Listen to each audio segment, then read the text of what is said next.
Hello, my name is Shagar. This is the Half-Orc Bandit. I'm going to add my video to the pile of videos that people have probably heard talking about voice and Gen Con content. In this case, I will be discussing both my thoughts on the Wizards of the Coast and on Darrington Press, because those are books and systems that I'm very passionate about. The first that you have to address a previous video. I had some concerns about the D&D drops, and I'm happy to say that some of those concerns have been alleviated. They have recently changed the way that D&D drops are going to be working. They have updated it so that a DM can share the content that they get from D&D drops with other people in their campaigns, which means the concern that there is going to be this pay-to-win kind of strategy is a lot more alleviated. The only caveat is that this is still meaning that we're going to get some largely untested products, or largely untested content that is coming our way every month. It was stated by Wizards of the Coast that these are like classes, features, feats, monsters, stuff like that are largely not suited for any individual book in the works. They are kind of cunningly floor stuff that is just given to the public. In some cases, I worry that this might just be like somebody snapping something together without going through the kind of niche playtesting period. And I'm not necessarily meaning like the unearthed arcana that is available to everyone. There is unearthed arcana that is done specifically by the Wizards of the Coast staff. For example, the recently announced news that we'll talk in a moment was tested in-house before it was announced. Moving into the Gen Con announcements, there were a lot of positive things going on.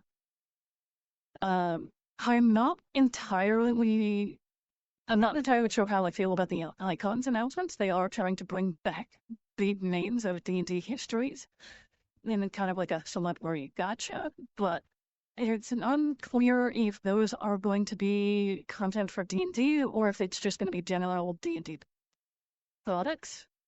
Because we've seen, for example, kind of a small announcement of note during the Icon segment of the Gen Con show.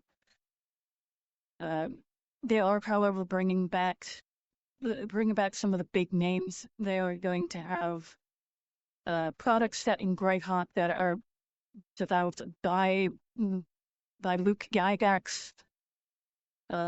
These are supposedly works made of pieces of information that were left behind by Gary Gygax before he passed away. We are going to see a return to Dragonlance likely, but it's unsure if that is a novel or if it's going to be a D&D campaign content. All that has been really said is that it is kind of a really big piece of work. I'm excited and anticipating for some content in Kryn. It's one of my favorite settings. But there wasn't any like specifically announced things about what the Icons are doing. And like they involved R.A. Salvatore, the famous writer of Drizzt Do'Urden, in their Icons announcement. And he never really struck me as part of the game sphere. More seemed to me like a novelist, but I'm not one of the oldest grognards in this hobby. I've been kicking around since the interchange from 2nd edition to 3rd edition. Most of my experience is in 3rd. I'm aware of him. I just am not familiar if he's made any game content. So it's a very big possibility that it would be a D&D book series that includes Drizzt Do'Urden and the Underdark. regardless, if they do produce content, that's all the better for us. They are big names in big parts of the world. Um, no. The next part is where we get into some interesting points. We are seeing the first mature setting for Dungeons and Dragons in a long while. We've seen Dark Sun return, and there was a very detailed video where there was some almost Mortal Kombat style gore and evisceration, presenting that this isn't going to be your typical heroic fantasy setting. And during the slideshow that was after that, we did see implications to nudity and people owning people that does indicate that they might not be making it as more sensitized to the public as some people might have been concerned about when we saw the UAs that were hinting to a possible return to Dark Sun. That is definitely now confirmed as a return to Dark Sun. I mean, I'm excited for it. It's going to bring the psionics back into the Dungeons and Dragons sphere proper. We are getting the first class in a long time, which is one of my gripes with 5e. They usually don't expand the base classes. Instead, they try and fold all new ideas into subclasses that might at times conflict, where they could really benefit from having more base classes. I'm very happy that this island is coming. It's one of the reasons why I usually turn to third-party content, because third-party content doesn't shy away from trying to add a few more classes with a few more ideas into the sphere of Dungeons and Dragons. But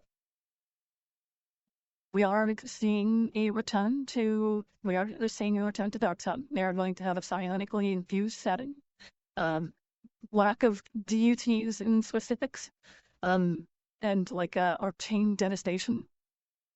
And the big thing is it is a setting that is not meant to be for heroic fantasy. So it's where a lot of morally dubious characters might thrive. It's not one where you save the world. You just try and make a little bit of it less hellish, which is exciting. It's a bit of a change.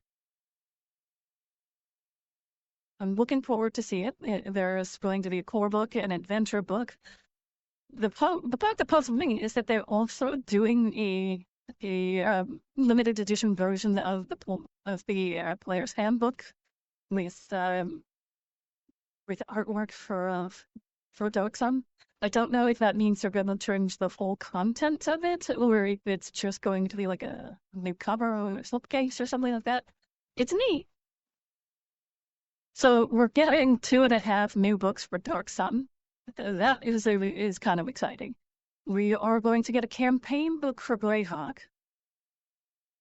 If you've been on Dungeons and Dragons, D&D Beyond, lately you might have seen that Legends of Greyhawks have been kind of getting integrated there, which is kind of a thing that is kind of adjacent to the I'm shorting on the name here. It's kind of adjacent to Adventure League, where you go in for a limited time session, limited run session, try and accomplish an objective, and you gain something for a character. An example is one of the adventure's bonuses, if you got through it in Legends of Greyhawk, is that you then gain the ability to get mithril for a character. It's kind of weird quasi-West Marchy way to play adventures, something similar to Adventure League. But now we're getting a proper, and of course there was some Greyhawk content that was within the Dungeons Master's Guide as mini adventures and introductions to the setting, where we tried to bring 5.5 back to Earth, but it's only kind of like a baseline look at it. Now we're getting a proper campaign book in Greyhawk. And this is going to be like an adventure book, so it's not necessarily going to have a full lot of play options. Of course, we don't have a lot of information on it yet, and it's something that's coming out next year. But it is specifically an adventure book, probably a module similar to Curse of Strahd or something like that. We do know that it's going to be relatively villain themed, and is focused around the daughter of Tasha. And then there were other announcements through some refreshes of D&D Beyond, some upgrades and changes. Those are of course cool, but they weren't kind of like the big moments of the Gen Con press release. They are working on a game called Warlock, where the main character also is connected to Tasha's. Everything is Tasha's, honestly. The thing that they are doing some reworks of the D&D Beyond app, and they are putting a focus on trying to get table play a little bit more accessible with a looking for brute mechanic in the website. No updated news on homebrew engines or anything like that, which was slightly disappointing from me. But it is refreshing to see that they're trying to prioritize accessibility. They'll have them looking for groups for forming groups in the local environment as well as online. They also are pairing with Start Playing, I think it is called, where you could pay, I think it was like 99 cents or something like that, to be connected with a professional DM to get you playing for your first session at least. I don't know any more details than that. I just know that they are trying to prioritize connectivity, which it's good, and the phone app changes are interesting. It will make the app a little bit more flexible. I've tried to work with the existing phone app. It's manageable, but there's lots to it. Whereas the new UI, or the new app, seems like it might be easier to navigate and make changes on. All positive things. Now comes the part where some players might have some mixed feelings. What was also announced at Gen Con for Wizards of the Coast was the integration of Universes Beyond. I want to preface, I have mixed feelings about this, but some of it is mostly positive. We are seeing a return to the World of Warcraft space and these war spaces. This is not something that is new to the history of Dungeons and Dragons. Back in 3.0, there was an in-house Star Wars book developed before Fantasy Flight had their own version of Fantasy Flight had their own version of Star Wars published. And there were two versions of Warcraft that were published. One by a third party with direct with direct publication and permissions from Wizards of the Coast, so it's quasi in-house. I would say it would be like second or third party technically, but it had like the immediate cooperation work of WotC. So Wizards of the Coast themselves they kind of claim it as a product that they have had. There was also the World of Warcraft role-playing game produced after the Warcraft role-playing game under the D20 SRD or AGM. Back when the 3.5 atmosphere exploded with contents that are just vaguely related to Dungeons and Dragons by having the shared base rules. It was a kind of a fun time. There were so many D20 games that you could technically run with Dungeons and Dragons, but they were standalone. It was nuts. The thing that makes this a little bit more of a trepidation is that now we are getting officially branded Universes Beyond, and having seen what happened to Magic the Gathering, there is naturally a bunch of backlash in the direction of this new announcement. I am of two minds. Plus, it's technically not new. We've technically already been seeing universes beyond, in a sense, somewhat Wizards of the Coast. They've already produced Rick and Morty. They've already produced Rick and Morty. They've already produced Minecraft. They've already produced Stranger Things. And like the little TED one shots. So we are already seeing other IPs being put into the D&D sphere. It's now just been confirmed that this is going to be an intent that Hasbro and Wizards of the Coast will to take. And understandably, Hasbro is a company, and Wizards of the Coast is likewise as a company that wants to make profit, and they can do this easiest with IPs. And my initial trepidation on some of this is the kind of IPs that they'll be trying to blend, as well as the kind of content that might come into the game that might skew things. The Magic of the Gathering is technically another one of the ones that I would include under Universes Beyond, and from Magic of the Gathering, we've seen some pretty powerful entries that are now commonly accepted and used in a lot of play. Stuff like Silvery Barbs or the Mizium Apparatus.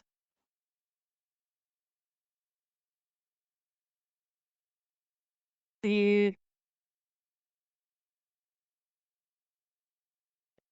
thoughts I have on the Universe Beyond is somewhat exciting. Like I'm a big fan of World of Warcraft, and I do think that the World of Warcraft setting can jive with Dungeons and Dragons, and there is precedence in history for this.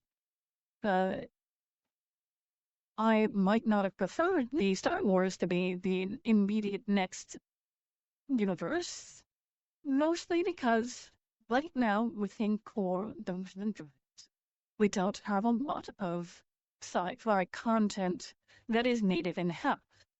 The closest thing that we got from Wizards of the Coast were the Spelljawn, and not a lot of that is legitimate or sci-fi. It's not like Pathfinder and Starfight.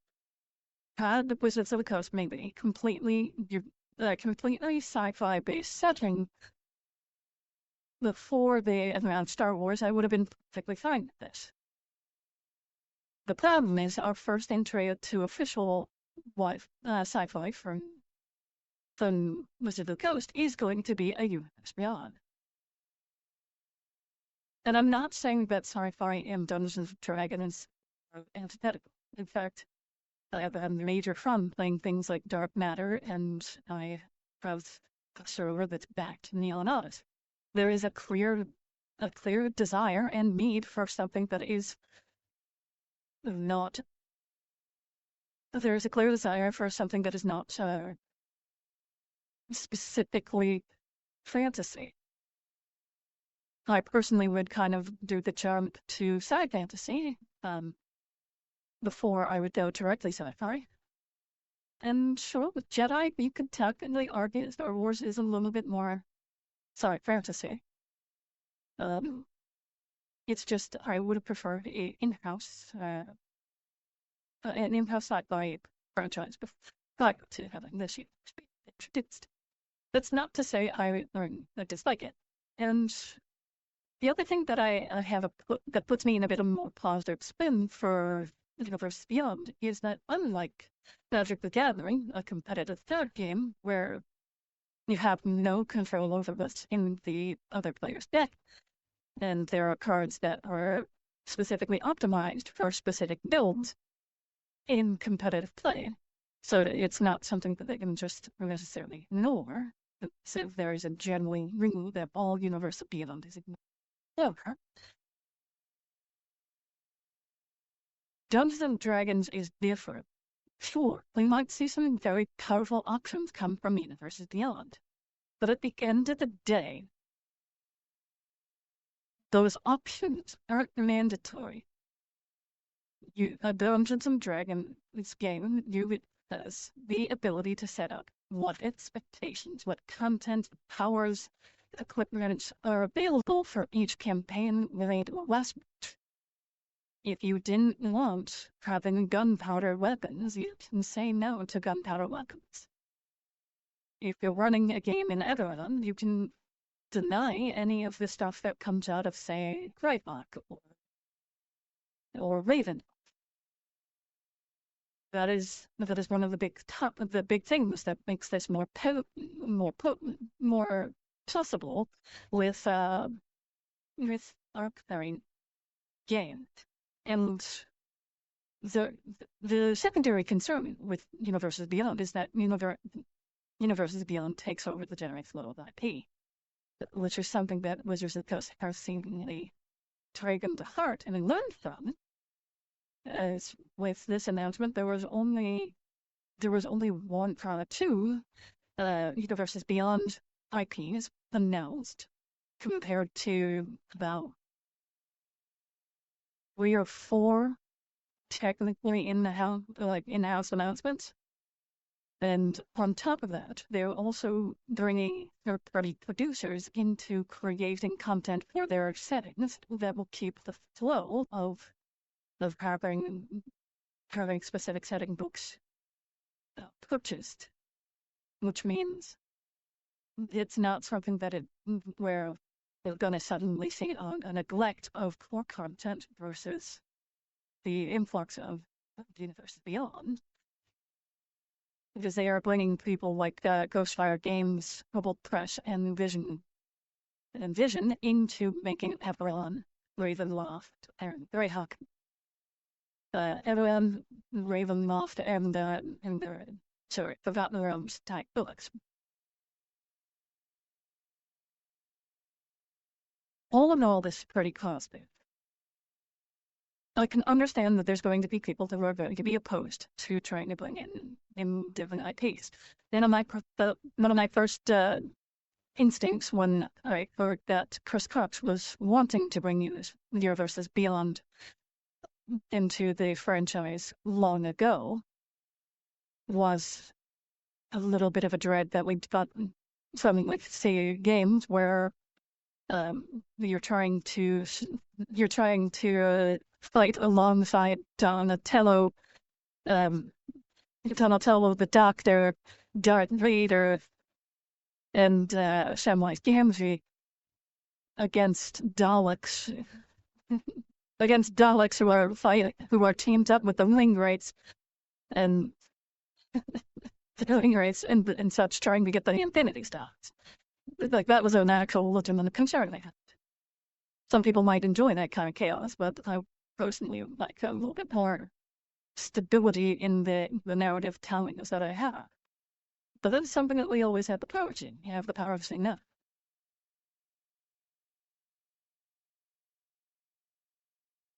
This is, to my mind, very, very positive things. Now, from the Darrington Press side, we also got amazing news from Darrington Press. They are pumping out more. They're looking to pump out 2 books a day, 2 books a year for Dagger, which is impressive still, given that it is a now 1-year-old franchise that they are dedicating to ramping up production and development. The second book is coming out in a few weeks. They are going to be doing more live shows, or more video live actual plays. That's the book. Forgive this rambling, unscripted stuff. We are going to see some actual plays being produced, and this is something that I am excited for. More importantly, they are dedicating to a 3-year plan where they're going to get campaign frames, campaign books, adventure books, expansions. Like, it's not always just going to be these books where it's some campaign frames with no major guidance. I think that some of the criticism against the campaign frames might not be the greatest from what I've heard of other creators. There is at least a mini adventure included with every campaign frame, a way to get started, but it is something where the DM does have to do a little bit of improvisation and preparation. Well, so it's not hand-holdy, but you are given an overall look at the overall start to a quest and the ambition, like the motivations and ambitions of specific key characters within that campaign frame. And the rest is your the rest is yours to pursue.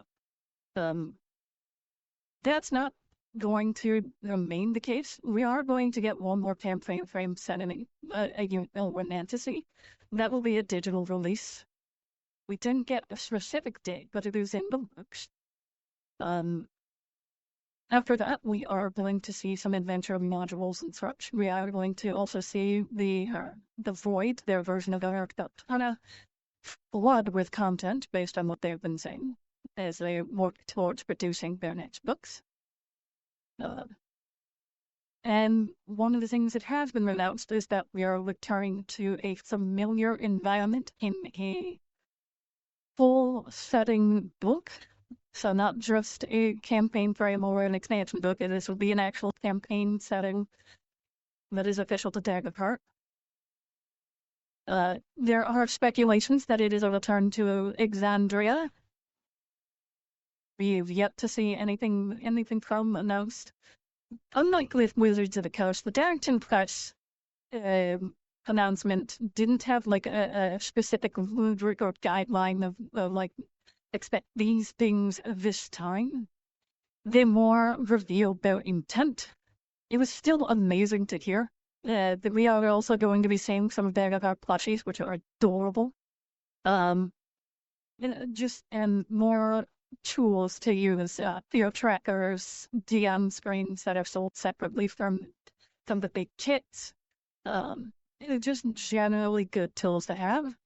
I am still excited for what was announced. It's just not something that I can give full details on, given that the information were like suggestions or kind of like catchphrases.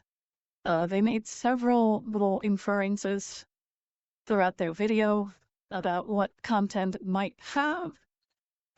Stuff that hinted to possibly a more floral settings, stuff that hinted to possibly some piracy or some Western settings.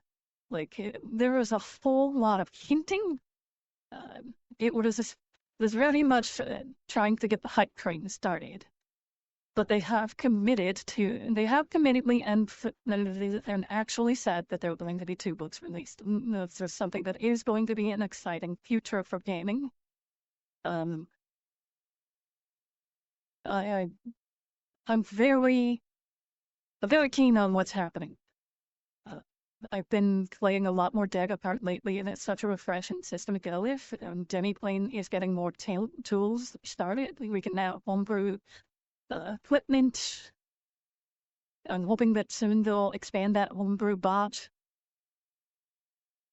It's just a generally good time.